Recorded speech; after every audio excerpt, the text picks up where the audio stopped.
అన్నమాచార్య వారి మరొక అత్యద్భుతమైనటువంటి సంకీర్తన, ఎక్కువ కులజుడైన హీన కులజుడైన నిక్కమెరిగిన మహా నిత్యుడే ఘనుడు అంటూ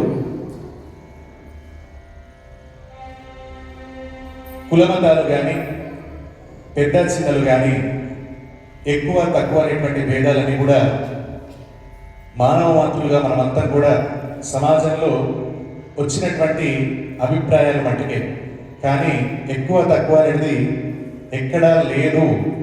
జ్ఞానం అనేది ఆ విషయంలో మట్టుకే ఎక్కువ తక్కువలు ఉన్నాయి, కానీ మిగతా చోట మనుషులలో ఎక్కువ తక్కువ, వీళ్ళు తక్కువ అనేటువంటి భావన లేదు అనేటువంటి విషయాన్ని తెలియజేస్తూ, నిక్కమెరిగిన మహానిత్యుడే ఘనుడు అంటే జీవన గమనంలో, జీవనం ప్రారంభం నుంచి జీవిత చరమాంకం వరకు జీవితంలో ఉన్నంతసేపు ఊరేగేటువంటి క్షణాలు ఏవైతే ఉన్నాయో, గడియలు ఏవైతే ఉన్నాయో, ఈ ఊరేగడంలో ఉన్నదంతా ఆ పరమాత్మ ఒక్కడే అని తెలియజేస్తూ, ఆ జ్ఞానం, ఆ నిఖమైనటువంటి జ్ఞానం తెలిసినటువంటి వాళ్ళు మట్టుకే ఘనులు అని తెలియజేస్తుంది ఈ సంకీర్తన.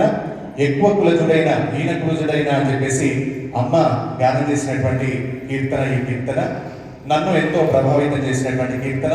ఈ ప్రాంగణంలో 2003, 4, 5, 6 ఆ 4 సంవత్సరాలు నేను ఇక్కడ, స్వామి నేను మాత్రమే ఇక్కడ ఉన్నాం. అమ్మ, సారు, రమణన్న వాళ్ళల్లా అప్పుడప్పుడు వచ్చి వెళ్తూ ఉండేవాళ్ళు. కానీ ఎక్కువ ఇట్లాంటి కీర్తనలతో, అమ్మ పాడినటువంటి కీర్తనలతో మమేకమై స్వామితో తాదాత్మ్యం చెంది కొద్దిగైనా ఆ పాట సారాంశం ఏదైతే ఉందో ఆ తోవలో నడిచేటువంటి ప్రయత్నం చేస్తూ ఉన్నా నేను. ఆ సంకీర్తన ఇప్పుడు విన్నాను.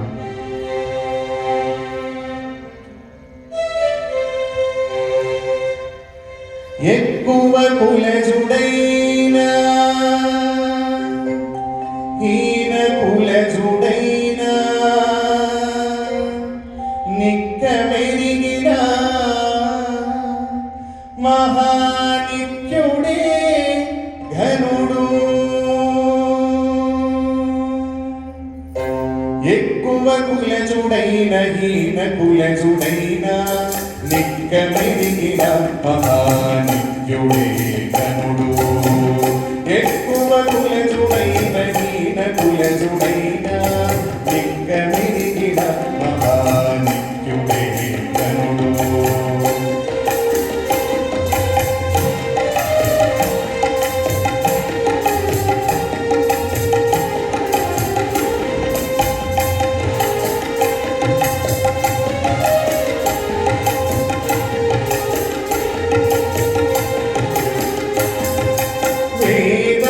చదివియును విముఖుడై హరిభక్తి ఆదరించని సోమయాజి కంటే.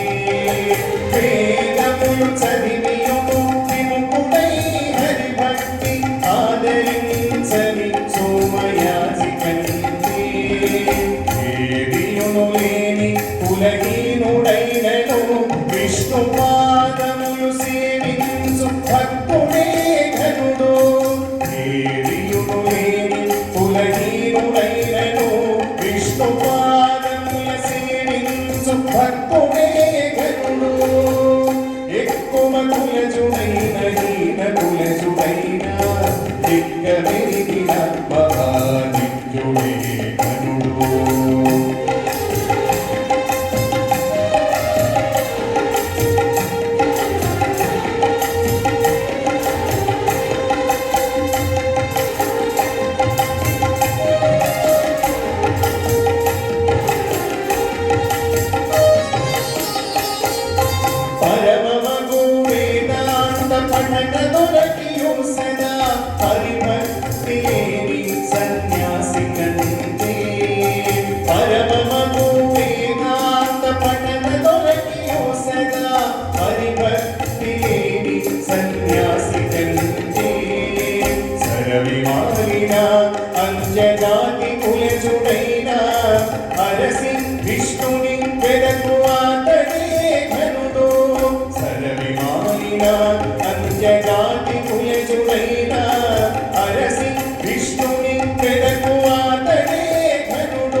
వెంకటేశు ప్రసాదాన్నము అనుభవించిన ఆతడప్పుడే ఘనుడు ఎక్కువ కులజుడైన హీన కులజుడైన దిక్క వెలిగిన మహానిత్యుడే ఘనుడు ఎక్కువ కులజుడైన హీన కులజుడైన దిక్క వెలిగిన మహానిత్యుడే ఘనుడు దిక్క వెలిగిన మహానిత్యుడే ఘనుడు